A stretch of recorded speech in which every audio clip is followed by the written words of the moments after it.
Zdi se mi, da se situacija vsako leto izboljšuje, glede na to, da sem veliko na cesti, ko se vozim na treninge. Imam pa mogoče eno opazko, in sicer me moti to, da veliko voznikov srečujem na prehitevalnem pasu in pač vozijo z neprimerno hitrostjo, čisto prepočasi, ne prehitevajo vozil, in to me zmoti in mislim, da je to tudi nevarno. Sam se alkohola praktično ne poslužujem, ker sem športnik, samo ob redkih priložnostih. Sicer pa menim, da alkohol in cesta definitivno ne gresta skupaj. To bi mu preprečil.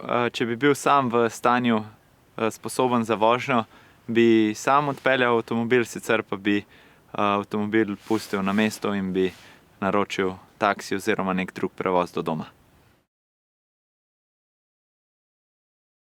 Mladim želim sporočiti, da alkohol in cesta ne gresta skupaj. Želim jim pa tudi povedati, da naj bodo odgovorni do sebe in do drugih in naj ravnajo tako, kot je prav, z ničelno toleranco do alkohola.